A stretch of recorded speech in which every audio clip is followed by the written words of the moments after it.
This is a very important award, ladies and gentlemen.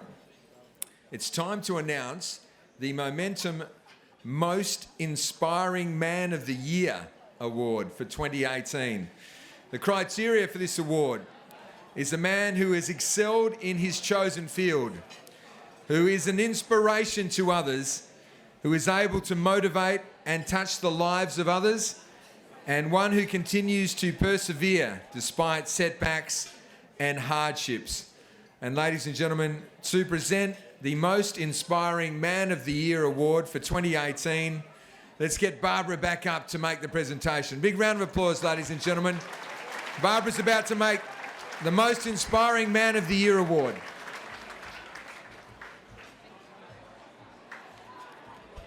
Ladies and gentlemen, I need your full attention, please.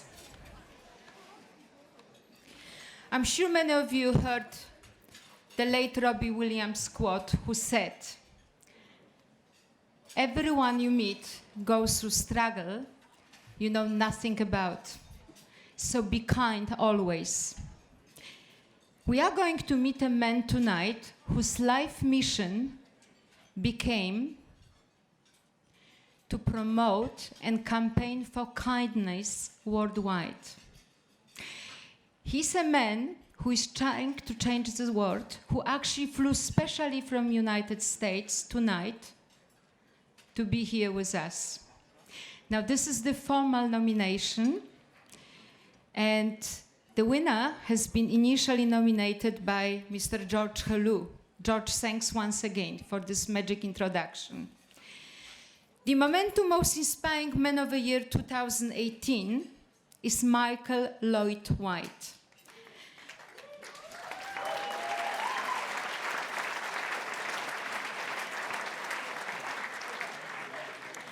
Micheal is the founder and chair of World Kindness Australia and chief advisor to the board of World Kindness USA. Based in Sydney, in his capacity, he has engaged 210 schools, 70,000 students, and 140,000 parents as founding members. In 2012, Micheal was appointed secretary of the peak global body of World Kindness Movement, known as WKM. Under his leadership, the organization received messages, support, and endorsement from around the world, including Prime Minister Malcolm Turnbull, state premiers, and the Australian Commissioner for Human Rights.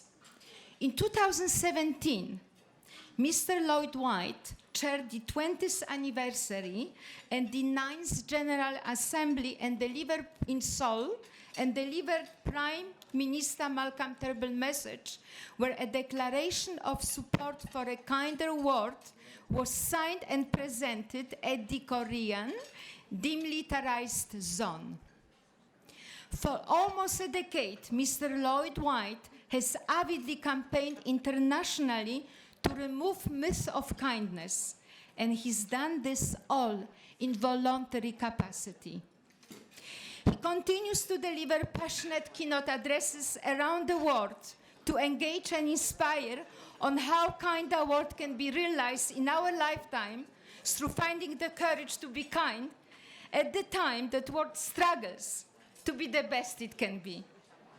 Please welcome to the stage Mr. Micheal Lloyd-White, Momentum Most Inspiring Man of the Year 2018.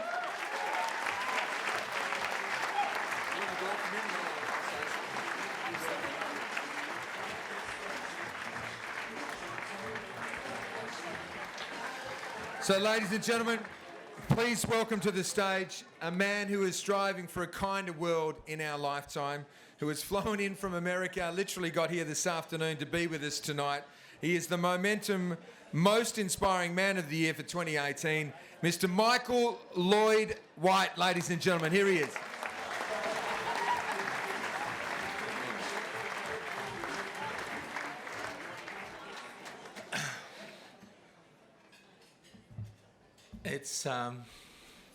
It's unexpected to say the very least. And I just want to be clear that I didn't choose to do this. There wasn't some devastating event in my life. My life was pretty good until I started doing this. And it seemed like the universe conspired in one way to throw up hurdles, giving me every reason not to do this. But just to give you an example, it started at a school playground. We were new parents at a school, and Russell Crowe's children were in my daughter's class. Now, that's got nothing to do with the story. I'm just blatantly name-dropping. But to give you an idea of the school in the eastern suburbs, and what had happened is a lot of things happened, but one thing that happened that made me realise something needs to be done was that we made a clown cry at a fundraiser. I don't think that's happened here yet, but no, and I thought that needed to be addressed with the P&C, the parent body. But I knew that apart from handing over the $13,000 cheque that we raised for them, I knew that I could put at risk something that we all cherish, something the kids cherish. They might call it popularity, but we call it a sense of belonging. And it's that sense of belonging that can see us seek the safety of silence. You know, they talk about bullying. You know, you have a bully, you have a victim, but there's a silent majority, isn't there? And that's okay. I'm not pointing the finger at anyone. I'm just saying that in a world that has become gripped by fear, we need to find our courage, and it's been mentioned this evening. And I get that men don't necessarily get the mission of kindness. I get that it's mistaken for weakness, and I get that it's seen as primarily gender specific. But I want you to take this home and think about it. How are you going to combat the most successful campaign in the world that is in the 24/7 news cycle and even captures those people that oppose it? And some people might say with love. And that's great if you're an enlightened soul and you can be walking around with your chest open waiting for your heart to be ripped out and kicked to the curb. But most of us are guarded. And to actually love, you've got to be vulnerable. And to be vulnerable, that requires courage. And I don't think that there is any act of courage that is not tempered with kindness at some point, simply because authentic kindness and courage are selfless. And I'm not talking about the pay-it-forward coffees or sugar and spice and all things nice, hearts and flowers. That's not the kindness campaign that we've been taking around the world.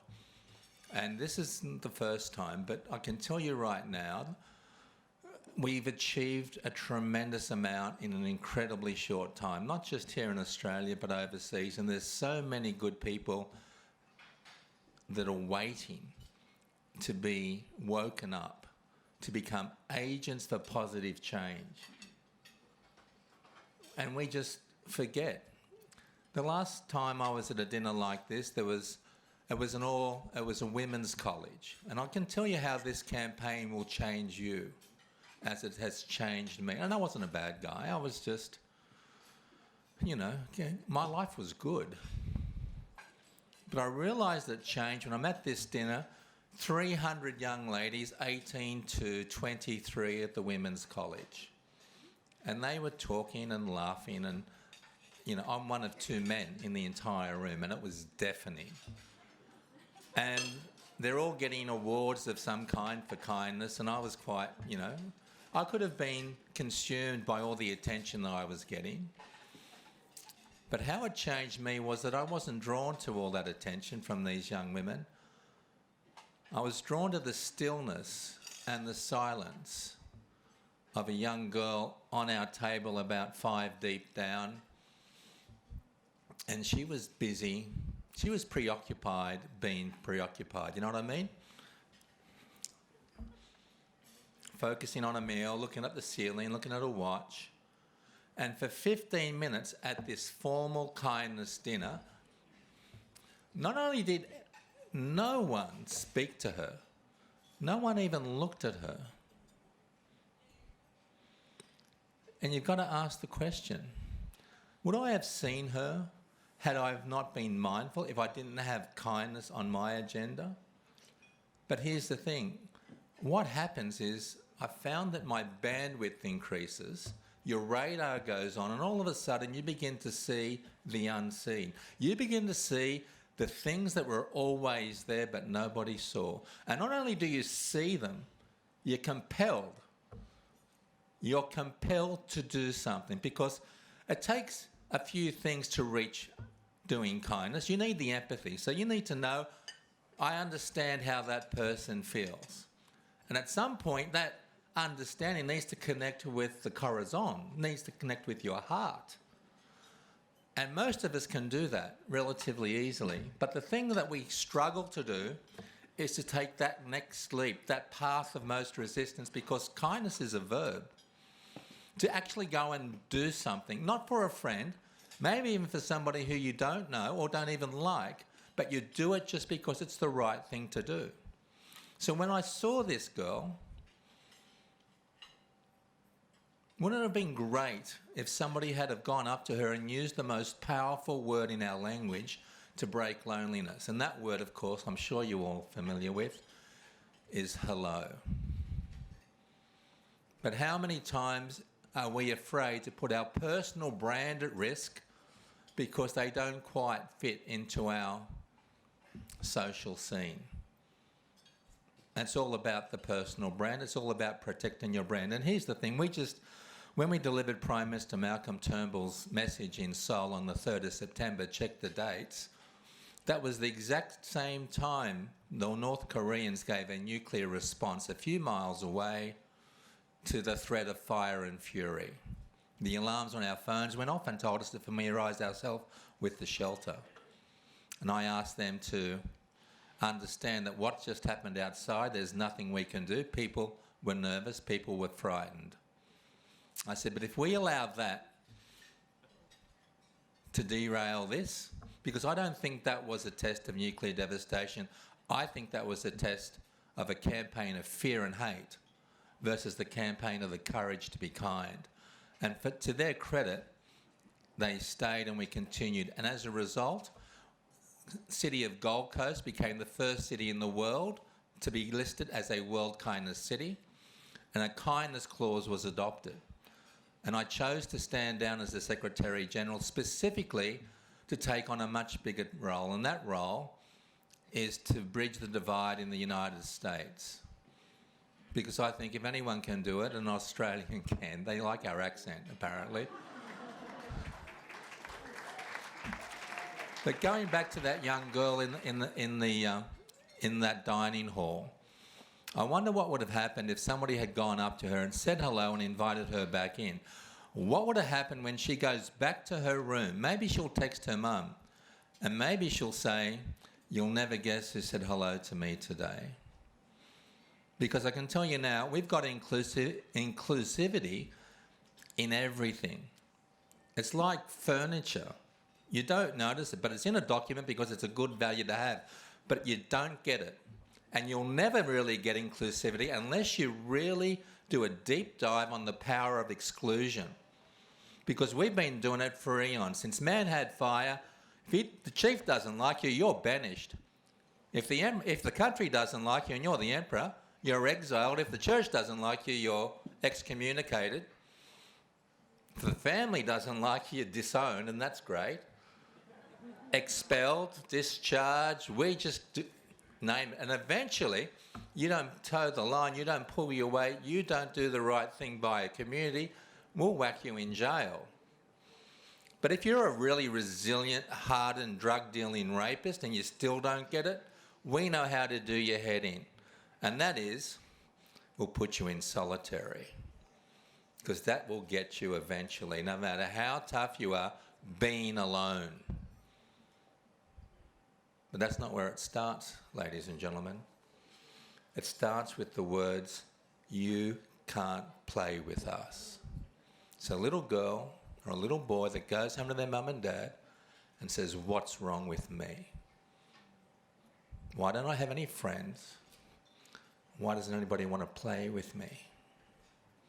And if this campaign is this much successful, when that time comes in a playground, there'll be a voice that relinquishes the safety of silence, finds the courage to be kind and speaks up and says, yes, she can.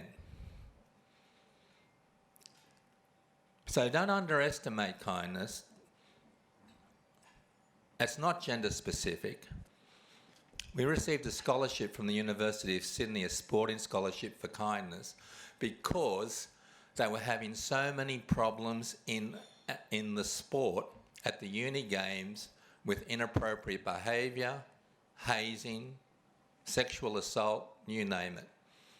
And you've got to ask yourself, what does a kinder world look like? But that's an easy thing to work out. Ask yourself, what does a world with zero kindness look like? And this is going to be a wake-up call for you. There is no kindness. There is no kind family. There is no community services. There is no Barbara McNaught. There is nada, nothing. And if you're unlucky enough and a child is born into that world, how long would she or he survive? In a world that has become all about self, they would be just left on the slab. And I can tell you right now, if this world doesn't have kindness, the species will end within a generation. But that sports scholarship, and sometimes I'm a little bit confronting, but this isn't about demeaning a particular code. It's not about demeaning anyone. It's an observation. And you need to have a look at yourself. You need to have a look at the village that raises the child. That's our village, right? The village that raises the child is the same village that is responsible for it when the child is abused. Now, our legends on the field, these young men, these sporting heroes, are potential role models for our children, yeah? Now, some of them are partners to women. Some of them are husbands to women. Some of them are brothers to women, but all of them are sons to women. So explain to me why it is when we go on tour, because we know what happens on tour, because it stays on Facebook, right? So what happens on tour when these young men, these legends, find themselves in a pack mentality inside a motel room with one or two consensual, maybe, under the influence, maybe, women? And ask yourself, why is it not one of them can stand up and say, is this the best we can be?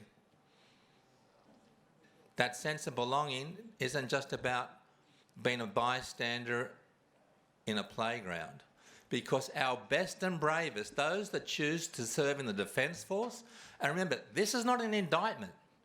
This is just an observation, because we are all flawed. We're all a work in progress. That's why they say practice kindness. We never get it right. But our best and bravest that are prepared to take a bullet to serve us for generations, sought the safety of silence to protect a brand, whilst their own were being raped, beaten, humiliated, bullied. And the best of us sought silence. And God forbid you decided to speak up, they'll circle the wagons and they'll cast you out. And that's got to stop. We've got to find those people that have that courage. You know, when you're at a table and someone's speaking and you're knowing what they're saying is inappropriate. You're here tonight for mental health. How many people reflect? How many people think, oh, that's not very appropriate? And it's a really simple thing. And I give my daughters a hard time. They're now 14 and 16. And I say, you know, I just ask them, is this the best we can be? And what if she says yes, Dad? Really? You're peaking at 14? That's a worry. But it is shifting. The movement's grown. The first thing we did when we got involved, and that wasn't by choice, that just one thing led to another. Like, on our bucket list was China. China had never been involved in the movement. The movement goes back to 97, but its roots go back to the 64 Olympics in Japan. But Kevin Rudd, in the middle of his second election, was kind enough to provide a letter of support for us to present to the Chinese. And to his credit, he didn't take any. He didn't take any credit for that.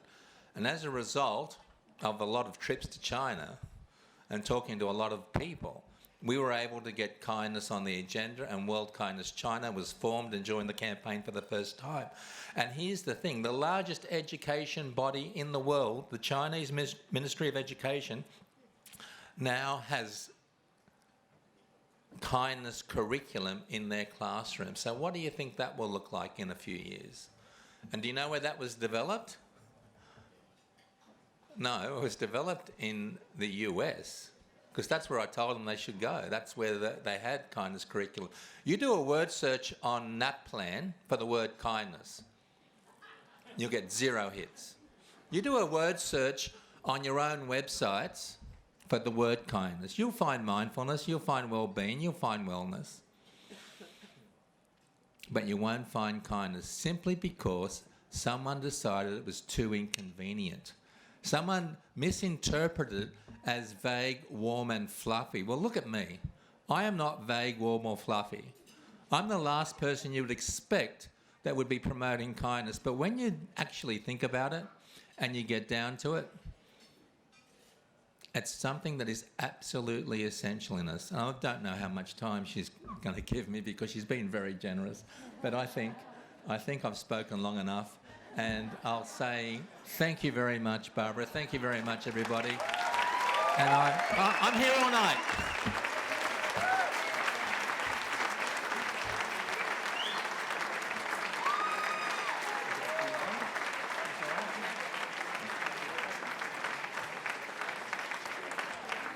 Ladies and gentlemen, one more time for the most inspiring man of the year 2018. Michael, we're very lucky. We're going to hear more from you on our Hello Darling interview that we're recording on Monday, which will be broadcasted soon.